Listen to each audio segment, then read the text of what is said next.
आज पहिल्या दिवशी आपल्याकडे साक्ष देण्यासाठी आपण बोलावलेला आहे श्री पतिराज यादव।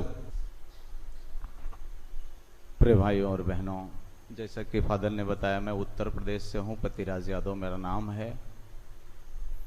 मैं वसई में ऑटो रिक्शा मैं और मेरा भाई चला रहे थे। परिवार में नाना प्रकार की परेशानियां पहले से थी। सब परेशानियों से निकलने के लिए हम बाबा, ओझा, पंडित, पुजारी के पास जाया करते थे, लेकिन कोई हल नहीं मिलता था, कोई शांति नहीं मिलती थी।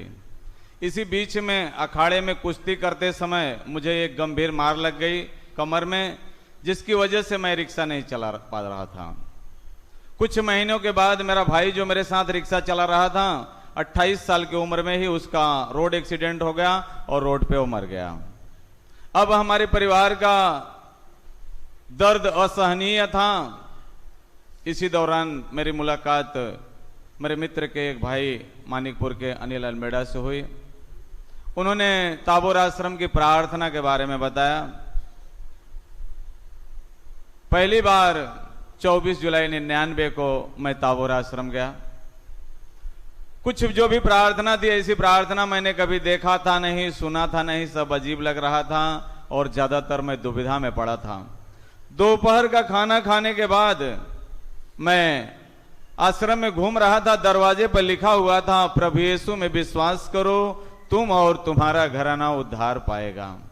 मुझे लगा मैं सवेरे से आया हूं, मुझे कुछ नहीं मिला, यहां घराने भर की बात बताई जा रही है।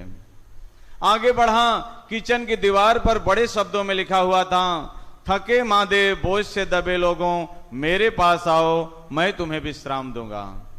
मैं मन मन विचार करने लगा, व्यंग करने लगा, कहां है विश्राम देने वाला, कहां है शांति देने वाला। ये सब झूठ मूठ लिख कर रखा गया है। एक चक्कर लगाया, मेरी जगह में आकर बैठ गया। बैठने के बाद मेरे अंदर कुछ बेचैनी से होने लगी। 3 बार मैं बाहर गया, अंदर आया, बाहर गया, अंदर आया। तीसरी बार बाहर से अंदर आते समय मेरी नजर उस क्रॉस पे पड़ी जो वेदी के बगल में था। मैंने देखा कि बहुत सारे लोग प्रार्थना कर रहे हैं। मैं भी गया, हाथ जोड़कर क्रॉस के सामने खड़ा हो गया और मैंने मेरे मन ही मन में कहा कि आप तो कठिन परिस्थिति में हो, 3 खीले पर लटक रहे हो, लेकिन सब लोग आपके पास ही मांग रहे हैं। मेरा भी 2 काम कर सकते हो क्या? एक, मेरी कमर में जो गंभीर रूप से मार लग गई है, और दूसरा, मेरी परेशानियों के कारण नींद नहीं आती। नींद की गोली खा के 3-4 घंटे सोता हूं। डॉक्टर हमेशा बोलते हैं कि ज्यादा नींद की गोली खाना अच्छा नहीं है। प्रिय मित्रों, इस बात को बोलकर मैं क्रॉस की तरफ ध्यान से देख रहा था और मैं समझ पाया, इस सर हिला के उत्तर दे रहा है कि मैं कर सकता हूं। मुझे आश्चर्य हुआ कि क्रॉस पे लकड़ी नहीं तो प्लास्टिक नहीं तो पत्थर की मूर्ति लटकी होगी और ये बात कर रही है, इसका मतलब है जादू या दूसरा कुछ मामला है। मैं धीरे से आया, मेरी जगह पर बैठ गया, शाम तक वहां रहा। शाम को घर पे आया। 9 बजे खाना खा के आश्रम के बारे में अनाप शनाप सोच रहा था कि पता नहीं लोगों की भलाई के लिए कार्य कर रहे हैं कि लोगों को फंसाना चाहते हैं। बिना नींद की गोली खाए 9 बजे सो गया, सवेरे 7 बजे उठा। कई महीने से मैं बहुत कम सो पाता था, 4 घंटे 5 घंटे सो पाता था। सवेरे सोकर उठने के बाद मैं बाहर देखता हूं, घड़ी की तरफ देखता हूं, आश्चर्य हो रहा है कि इतना ज्यादा कैसे सोया। उठकर बैठ गया। रोज बैठने के समय मेरे कमर में बहुत दर्द होता था, बड़ा संभाल कर उठना पड़ता था, संभाल कर बैठना होता था। लेकिन 25 जुलाई को जब मैं उठकर बैठा तो मेरे कमर में कोई दर्द नहीं। झुक कर देखा, हिल कर देखा, कोई दर्द नहीं। तो मन में याद आया, अरे उसने कहा था कि मैं तुम्हारा 2 काम कर सकता हूं। दोनों काम कर दिया। नींद भी आ गई और कमर का दर्द भी चला गया। मुझे लगा कि चलो, अब कई महीने से ऑटो रिक्शा ठीक से चला नहीं पा रहा था, चला के देखता हूं। 9 बजे निकला, 2 बजे तक 5 घंटे लगातार ऑटो रिक्शा चलाया, जबकि उन दिनों में 5-10 किलोमीटर उसके पहले चलाना मेरे लिए मुश्किल होता था। बड़ी खुशी हुई।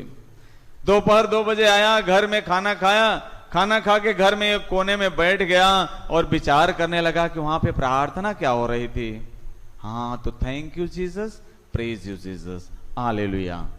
दूसरी लड़की रहती थी, वो बोलती थी धन्यवाद यीशु, स्तुति यीशु, हालेलुया। तो मुझे लगा कि क्रिश्चियन लोग की प्रार्थना ऐसे ही है, एक बार अंग्रेजी में बोलना है, दूसरी बार हिंदी में बोलना है। और मैं बार बार बोलने लगा thank you, praise you, hallelujah, धन्यवाद, स्तुति, हालेलुया।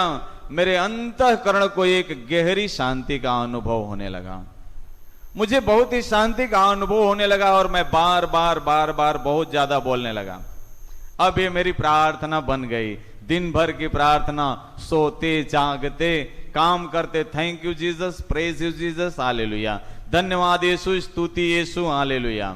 एक 8-10 दिन बीता, मेरे मन में भ्रम आया कि दोहा, मंत्र, चौपाई, हनुमान चालीसा, दुर्गा चालीसा, इस तरह की हमारे पास प्रार्थना की पुस्तक होती थी, हम ज्यादा प्रार्थना करते थे।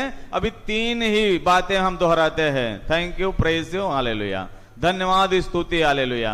बड़ी छोटी प्रार्थना है, इससे कैसे काम चलेगा। मैं आंख बंद करके बैठा था, विचार कर रहा था। मेरी आंख बंद है, मैं दर्शन में देख रहा हूं कि मेरे घर में बड़ी सुंदर सीढ़ी दिखाई दे रही है। आंख खोला तो कोई सीढ़ी नहीं, थोड़ा दुविधा में पड़ गया, ये क्या गड़बड़ी है। वापस आंख बंद किया और वापस वो सीढ़ी दिखाई दी और उस पे लिखा हुआ था धन्यवाद, स्तुति, हालेलुया, स्वर्ग जाने की सीढ़ी है। बड़ी खुशी हुई कि जिस प्रार्थना को हम बड़ी छोटी प्रार्थना समझते थे, यह तो बहुत बड़ी प्रार्थना है। आश्रम वालों को फोन करके बताया कि ऐसा सब हमारे घर में गड़बड़ चालू है। वहां से फोन में उन्होंने बताया कि यह कोई गड़बड़ी नहीं है, प्रभु आपको बहुत आशीष देना चाहते हैं, आप 4 दिन के लिए आ जाइए।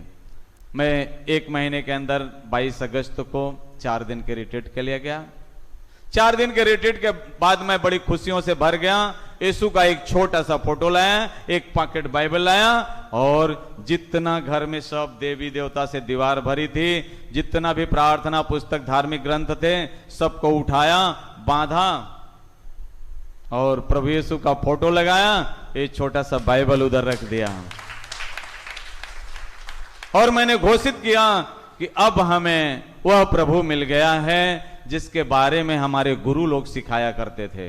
हमारे घर में हिंदू धर्म की पूजा पाठ करने गुरु जी आया करते थे, वो इस तरह से सिखाया करते थे, कली मह केवल नाम धारा, सुमरी सुमरी नर उतर पारा। कुछ समझ में आया? कल के युग में, आने वाले युग में एक नाम आधार होगा जिसका सुमिरन करके, जिस नाम का उच्चारण करके लोग सब प्रकार के संकट रूपी भव सागर से पार होंगे। मैंने विचार किया कि गुरु लोगों ने जो नाम सिखाया था वो दूसरा नाम नहीं है जो देश भर में लोग पुकारते हैं, वह नाम यीशु का नाम है। प्रेरित चरित अध्याय 4 वचन 12 में प्रभु का वचन कहता है, स्वर्ग और धरती के बीच में मनुष्य को उद्धार के लिए कोई दूसरा नाम दे नहीं है, सिर्फ यीशु का नाम है। प्रिय मित्रों, यीशु का नाम का सहारा लेकर मैं आगे बढ़ा। यहां पर मेरी पत्नी है जिनको 12 साल अस्थमा था और 35 से 40 किलो के बीच में इनका वजन रहता था। आगे आ जाइए। डॉक्टर बोलते थे 2-4 साल में मर जाएंगी, इनके इलाज के लिए कोई दवा नहीं है। 20 साल 6 महीना हो गया, कोई अस्थमा की गोली नहीं खाई है। अभी पैर में दर्द होने की वजह से डॉक्टर लोगों ने वजन कम करने के लिए कहा तो थोड़ा वजन कम किया उन्होंने। प्रेज सलाड जाकर बैठ जाइए। प्रिय मित्रों, 1 साल के बाद पत्नी गर्भवती हुई। 6 महीने के बाद सोनोग्राफी करने पर पता चला कि जुड़वा बच्चा है और एक बच्चे के सर में हड्डी नहीं है। डॉक्टर बोले कि ये बच्चा हमेशा के लिए पागल पैदा होगा। तब तक मैं समझ पाया था कि गर्भपात करना ठीक नहीं है। डॉक्टर ने गर्भपात का सलाह दिया। फादर लोगों की सलाह से फादर ने बताया कि तुम और तुम्हारी पत्नी रोजरी की प्रार्थना करो और जो बच्चे गर्भ में मारे जाते हैं उनके लिए प्रार्थना करो, तुम्हारा बच्चा अच्छा होगा। आपके सामने है। 10वीं तक इंग्लिश मीडियम से पढ़ाई किया, संत फ्रांसिस जेवियर से ITI किया ऑटोमोबाइल, अभी 2-3 महीना हो गया नौकरी पे लगा है, अभी हाईवे पे भारत बेंज सर्विस सेंटर में काम कर रहा है। आज गवाही देने के लिए फादर उधर से भाग के आया है, 6:30 बजे छूटा, 7:15 बजे यहां पहुंच गया। या जाके बैठ जाऊं। प्रिय मित्रों, कहना यह है, इतना सरल और शक्तिशाली परमेश्वर हमारे पास है। हमारे जैसे कि फादर ने बताया आपको कि हमारे 10 बच्चे हैं, 8 बच्चे हमारे हैं, एक भाई जो एक्सीडेंट में मर गया, 2 उसके। 10 बच्चों को खिलाने और पढ़ाने के लिए मैं अकेला रिक्शा चलाने वाला व्यक्ति था, लेकिन रोज रिक्शा चला के जो 200-400 रुपया हाथ में आ गया, उसको इसी तरह से शाम को उठाता था और प्रभु से कहता था, प्रभु आप 5 रोटी से 5,000 को खिलाने वाले प्रभु हैं, वही आशीष डालिए जिससे मेरे बच्चे रोटी खाएं, कपड़ा पहने और उनकी पढ़ाई हो जाए। पर मित्रों, आज बड़ा बेटा मैकेनिकल इंजीनियर है, दूसरा नंबर सेमिनरी में है, तीसरा नंबर बीकॉम करके नौकरी कर रहा है और वसई सर्विस टीम का जो Y4C टीम है उसका कोऑर्डिनेटर है। उससे छोटा आपके सामने अभी आया था, इससे बड़ी बेटी है, उसने D.Ed करके स्कूल में पढ़ा रही है। इस तरह से प्रभु ने पूरे परिवार को आशीष दिया है। रोज प्रगति हो रही है, रोज हम नया नया प्रभु का अनुभव कर रहे हैं। बड़े बेटे के इंजीनियरिंग की पढ़ाई के लिए रिक्शा चलाकर थोड़ा सा पैसा इकट्ठा किया था, एडमिशन के लिए बड़ा मुश्किल था, मार्क कम था, इसलिए जहां जाओ 2 लाख 3 लाख इस तरह से डोनेशन मांग रहे थे। बेटा निराश हो गया कि पापा अपने पास पैसा नहीं है, एडमिशन नहीं मिलेगा। मैं रोज प्रार्थना करता था और प्रार्थना में प्रभु हमको संकेत देते थे कि एडमिशन मिलेगा। आखिरी दिन आ गया और आखिरी दिन में उसे किसी ने बताया कि करजत में इंजीनियरिंग कॉलेज में कुछ सीट खाली है, और मैं और मेरा बेटा गया, वहां पर उसको एडमिशन मिल गया। और वो एडमिशन लेते समय मुझसे प्रिंसिपल ने पूछा कि फीस कैसे भरोगे। मैंने कहा एजुकेशन लोन लूंगा और आपका फीस चुका दूंगा। मेरा एक मित्र की मदद से एजुकेशन लोन के लिए मेरी बैंक में गया, union bank of India Manikpur. 3 साल से मेरे खाते में 300-400 रुपया ही था, कुछ लिया था नहीं, कुछ दिया था नहीं। मैनेजर ने कहा ऐसे लोगों को कोई लोन नहीं दिया जाता है, ये आपका बैंक बैलेंस 0 है। मैंने मन में कहा कि प्रभु मेरा बैंक बैलेंस तो 0 है, लेकिन आप तो सब कुछ कर सकते हैं।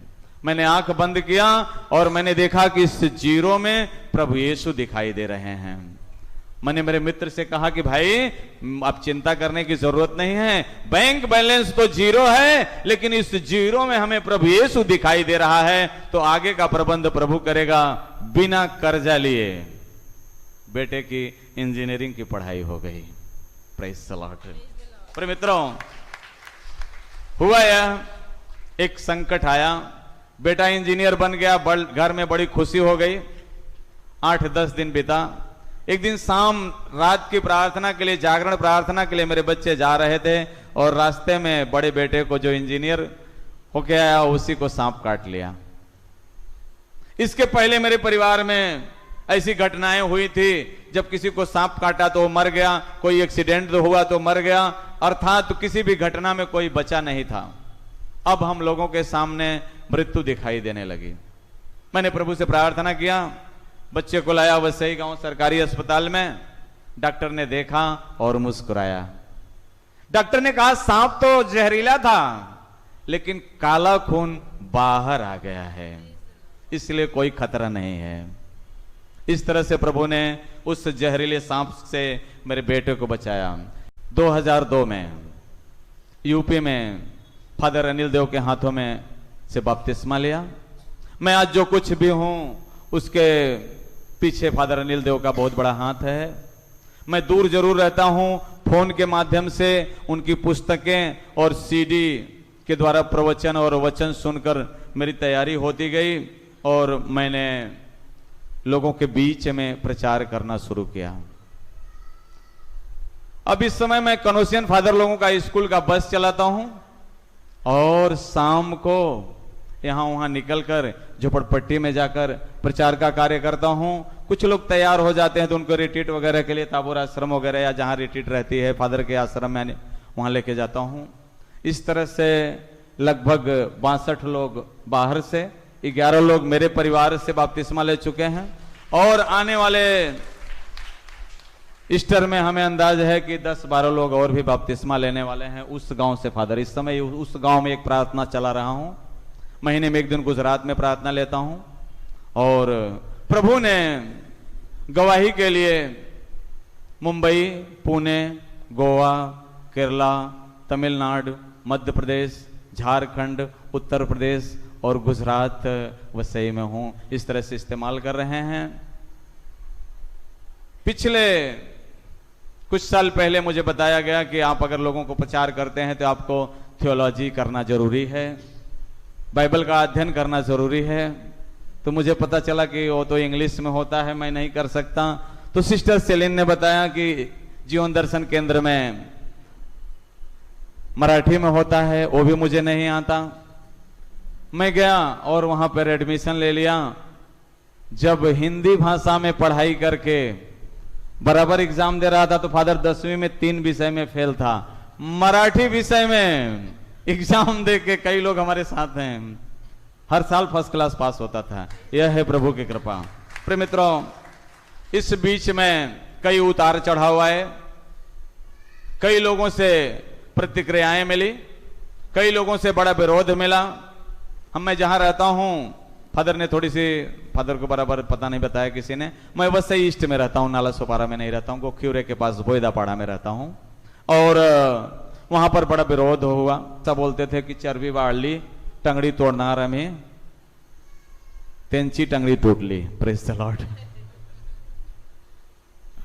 कहना यह है कि हमारा प्रभु बहुत शक्तिशाली है और हमेशा हमें बचाते रहता है। मेरे ऐसा नहीं है कि उसके बाद मेरे परिवार में संकट नहीं आया, अनेक संकट आए। मेरा बेटा एक ट्रेन से चलते समय उल्टा गिर गया और वो कहता है कि मैं गिरते गिरते किसी ने आके मेरे सर को हाथ लगा दिया, लेकिन जब थैंक यू बोलने के लिए मैं पीछे मुड़ा तो कोई नहीं था। Praise the Lord. एक भाई की दुर्घटना में फंस गया, बस से गिर गया पिछले दरवाजे और टायर के बीच में, लेकिन उसका हाथ बस का हैंडल पकड़ा रहा। 50 मीटर बस खींच के लेके गई और वो भी सुरक्षित बच गया। Praise the Lord. पिताजी की जमीन गांव के कुछ लोग उल्टा करके फंसाना चाहते थे। पिताजी बहुत रो रहे थे। मैंने प्रभु से प्रार्थना किया और प्रभु ने दर्शन दिया कि मैं इस जमीन का रखवाली करूंगा। पिताजी से मैंने बताया, अद्भुत रीति से प्रभु ने उस जमीन को छुड़ा दिया। जिन्होंने सताने का प्रयत्न किया, प्रभु ने उन्हें मजबूत दंड दिया। इसलिए मैं निर्भय होकर प्रभु के वचनों को घोषित करता हूं। पिछले साल जब उस गांव में प्रार्थना शुरू किया तो मेरे 2 मित्रों ने बोला कि यहां बहुत बड़ा विरोध है, लेकिन व्यवस्थित प्रार्थना चल रही है। 25 लोग प्रार्थना को आते हैं। पिछले साल 8 लोगों ने बपतिस्मा लिया है, इस साल 10 लोग बपतिस्मा लेने वाले हैं। Praise the Lord. 20 साल में जो प्रभू ने किया है वो 20 मिनट में बताने के लिए ठीक है, कोई बात नहीं। प्रभु की स्तुति।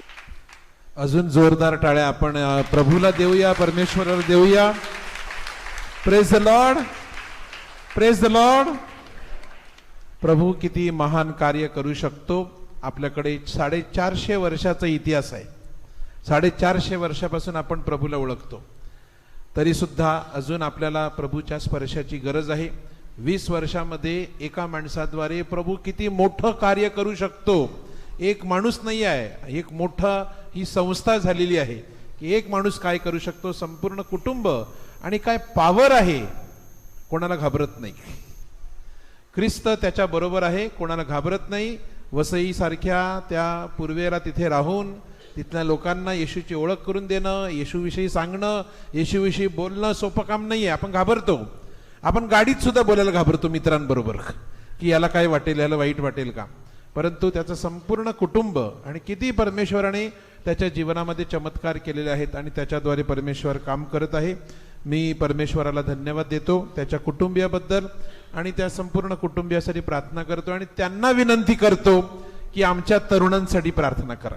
आज त्यांचा तरुण मुलगा कामावरून इथे येण्यासाठी लवकर निघाला कामावरून.